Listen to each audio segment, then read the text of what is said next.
and I have been talking all week about your sermon last Sunday. It's really wonderful, Dr. Harper. In only 2 short years, you managed to take on the spirit of Brooklyn. The spirit is gratifying, Miss Brewster. You see, living here next to the church all our lives, we've seen so many ministers come and go. The spirit of Brooklyn, we always say, is friendliness, and your sermons aren't so much sermons as friendly talks. Personally, I've always enjoyed my talks with Cardinal Gibbons. Or have I met him yet? No, dear, not yet. Are the biscuits good? Bully! Would you like another biscuit, Dr. Harper? No, thank you, Miss Brewster. I have no appetite for dinner now. I always have too many of your biscuits just to taste that lovely jam. Oh, but you haven't tried the quince. We always put a little apple in with it to take the tartness out. No, thank you. Oh, well, we'll send you over a jar. No, you keep it here so I can be sure to having it with your biscuits. Oh, I do hope they don't make us use that imitation flour again. What with this war trouble. It may not be very charitable of me, but I'm beginning to think that this Mr. Hitler isn't a Christian. If only Europe were on another planet. Europe, sir, Yes, Teddy. point your gun the other way. Gun? To the west, there's your danger. That's our enemy, Japan. Why, yes. Yes, of course. Teddy! No, Aunt Tabby, not so much talk about Europe and more about the canal. Well, let's now talk about war. Would you like another cup of tea, dear? No, thank you, Aunt Tabby. Dr. Harper? No, thank you. I must admit that war and violence seem far removed from these surroundings. It is peaceful here, isn't it? Yes, peaceful. The virtues of another day. They're all right here in this house. The virtues have been out with the candlelight. And good manners. And low taxes. It's one of the oldest houses in Brooklyn. It's just as it was when Grandfather Brewster built and furnished it, except for the electricity, and we try and use it as little as possible. It was Mortimer who persuaded us to put it in. Yes, I can understand that. Your nephew Mortimer seems to live only by electric light. He has to work so late. Poor boy. I hear Mortimer's taking Elaine with him to the theater again tonight. Teddy, your brother Mortimer will be here a little later. Delighted.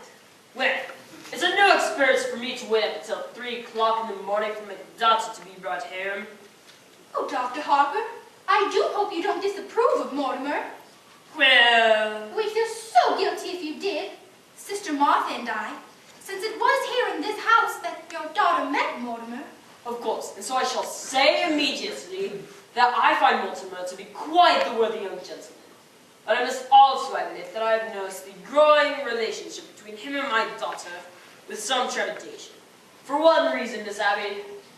You mean his stomach, Dr. Harper? Stomach? His dyspepsia. He's bothered with it so. Poor boy. No, Miss Abby.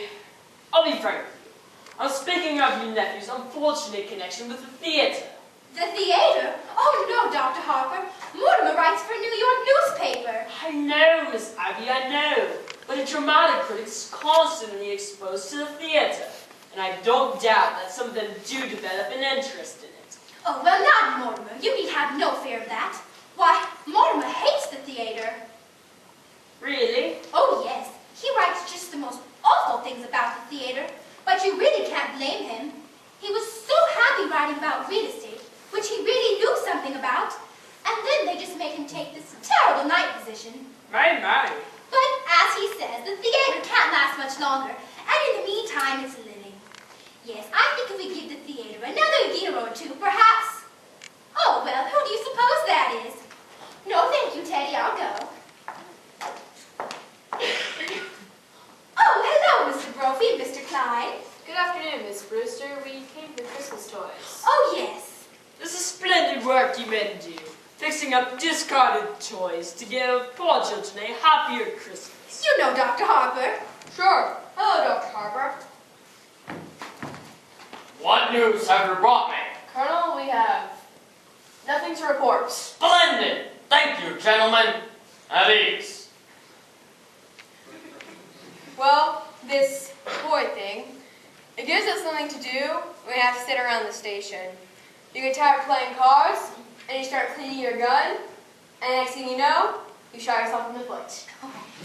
Teddy, go upstairs and get that big box from your Aunt Martha's room. Oh, Mr. Brophy, I do hope Mrs. Brophy's better. Mrs. Brophy is quite ill, Dr. Harper. Pneumonia. I'm sorry to hear that.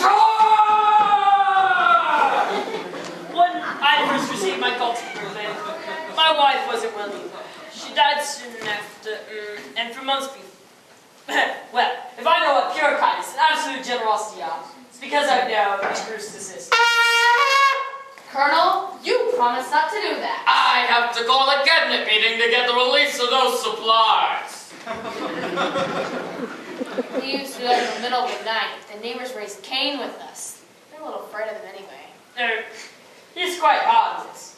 Suppose he does think he's Teddy Roosevelt. There's a lot worse people he could think he was. Dang shame. Nice family like this, matching a cuckoo.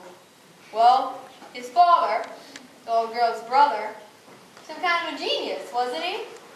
And their father, Teddy's grandfather, seems to me I've heard he was a little crazy too. Yeah, he was crazy like a fox. He made $1 million. Really? Here in Brooklyn? Yeah, patent medicine.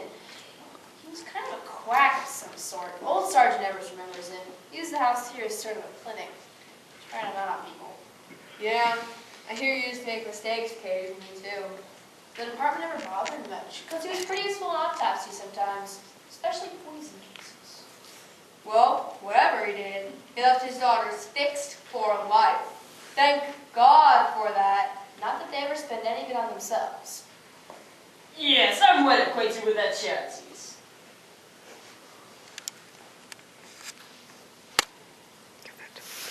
You don't know a tenth of it. When I was with the Missing Persons Bureau, we were trying to trace an old man that we never did find. Did you know there's a renting agency that's got this house down on its list for furnished rooms? They don't rent rooms, but you can bet that anybody that comes here for a room goes away with a meal, probably a few dollars in their kick.